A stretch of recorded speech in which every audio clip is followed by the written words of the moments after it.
నమస్తే అండి. నమస్కారం. అల్లు అర్జున్ గారు బర్త్డే వస్తుంది దగ్గరలో.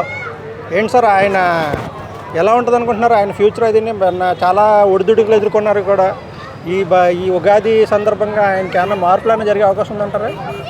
ఖచ్చితంగా అల్లు అర్జున్ గారు ఆయన యొక్క జాతక ప్రకారం కూడా రీసెంట్గా కూడా అనేక మార్పులు మనం కూడా ప్రత్యక్షంగా చూడటం జరిగింది.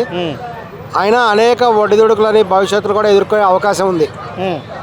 తన వాళ్ళతోటే తనకు శత్రుత్వం ఏర్పడుతుంది. ఇంకా చెప్పాలంటే ఒక స్త్రీ వల్ల గొడవ అవుతుంది అనేటువంటి విషయం కూడా స్పష్టంగా చెప్పబడింది.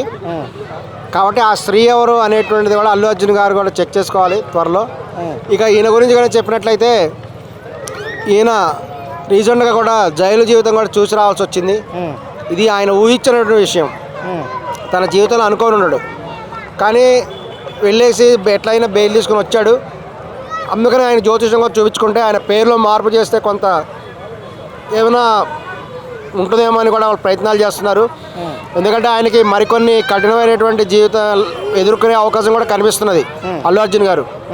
ఎందుకంటే ఇప్పుడు చూసినట్లయితే రీసెంట్గా కూడా చూసినట్టు చిరంజీవి గారు అల్లు అరవింద్ వారి మధ్య ఇక పచ్చగడ్డేస్తే బొగ్గమనే పరిస్థితి ఉంది అనేది బహిరంగం అయిపోయింది. రీసెంట్గా కూడా చిరంజీవి గారి సినిమా ఓపెనింగ్ రోజున అల్లు అరవింద్ గారు కూడా అదే స్టేజ్ మీద ఉంటే కనీసం వాళ్ళిద్దరూ పలకరించుకోలేదు, షేక్ హ్యాండ్ కూడా ఇచ్చుకోలేదు. ఇది చూసి అక్కడ స్టేజ్ మీద ఉన్న వాళ్ళందరూ కూడా ఆశ్చర్యపోయారు, బెత్తరపోయారు. ఇది జనాలందరూ కూడా గమనించారు. ఇక ఈ విషయం కూడా ఉన్నట్టయితే ఖచ్చితంగా అల్లు అర్జున్ గారి సినిమా రిలీజ్ అయితే దాన్ని ట్రోల్ చేయడం, అదే చిరంజీవి గారి కొడుకు ఈ యొక్క సినిమా రిలీజ్ అయితే ఆయన సినిమా ఫెయిల్ అయ్యే విధంగా అల్లు అర్జున్ వాళ్ళ గ్యాంగ్ ప్రచారం చేశారు అని కూడా అటువంటి విమర్శలు కూడా ఉన్నాయి. ఇది వాస్తవాన్ని కూడా అంటారు. ఏమైనా ఇప్పుడు చిరంజీవి గారు మెగా ఫ్యాన్స్ మరియు అల్లు ఫ్యాన్స్ మధ్య తీవ్రమైనటువంటి గొడవలు కూడా తారాస్థాయికి చేరిపోయినాయి. మరి ఇప్పుడు ఈయనకు విషెస్ కూడా మరి సరైన విధంగా మెగా ఫ్యామిలీ కూడా ఎవరు అందచేయటం లేదు, ఇది వాస్తవం. ఇక్కడ ఆయన జాతకం చూసుకుంటే ఆయన ఖచ్చితంగా కూడా మళ్ళీ జైలుకి వెళ్ళే అవకాశం ఉంది కాబట్టి ఆయన ఖచ్చితంగా అందులో పేరు మార్చుకోవాలి అనేటువంటి విషయం కూడా ఆయన చేస్తున్నాడు. అంతేకాకుండా ఆయన భవిష్యత్తులో రాజకీయాల్లో వెళ్ళే అవకాశం కూడా ఆయన అల్లు అర్జున్ గారు రాజకీయాల్లో అవకాశం ఉంది, ఆయనకి ఆ యోగం కూడా ఉంది. దానివల్లే ఆయన ముందుగా కారాగారానికి వెళ్లాల్సి వచ్చింది. ఈ మధ్య గమనించినట్టయితే కారాగారానికి వెళ్ళిన వాళ్ళందరూ కూడా తర్వాత ఎమ్మెల్యేలుగా సెలెక్ట్ అవుతున్నారు, మినిస్టర్లు అయిపోతున్నారు. రీసెంట్గా చంద్రబాబు నాయుడు గారు కూడా అరెస్ట్ అయ్యారు.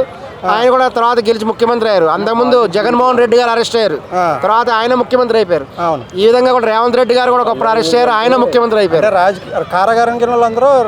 కారాగారంలో రాజకీయ నాయకులు వెళ్తే వాళ్ళు ఖచ్చితంగా మంచి యోగం వస్తుంది అనేటువంటి ఇది కూడా కనబడుతున్నది. ఇది ఈ మధ్య చాలా మంది దగ్గర కూడా చూస్తున్నాం.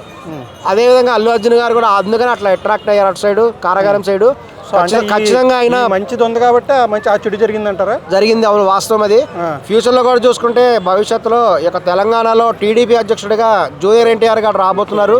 ఎందుకంటే చంద్రబాబు నాయుడు గారు ఆల్రెడీ ఆంధ్రప్రదేశ్లో ఉన్నారు కాబట్టి అక్కడ స్థానికంగా లోకేష్ గారు కానీ అక్కడ వాళ్ళు అక్కడ ఉంటారు. తెలంగాణలో టీడీపీని బలం చేయడానికి ఇక జూనియర్ ఎన్టీఆర్ రాబోతున్నారు. మరి ఇక జూనియర్ ఎన్టీఆర్కి పోటీగా అల్లు అర్జున్ గారు రాబోతున్నారు.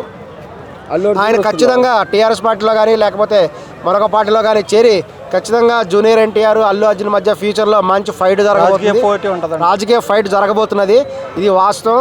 దాని గురించి కూడా అల్లు అర్జున్ వాళ్ళు కూడా వారి పేరు మార్చుకోవడం, కొన్ని చర్యలు కూడా తీసుకుంటూ దాన్ని సన్నసిద్ధం అవుతూ కూడా ఉన్నారు.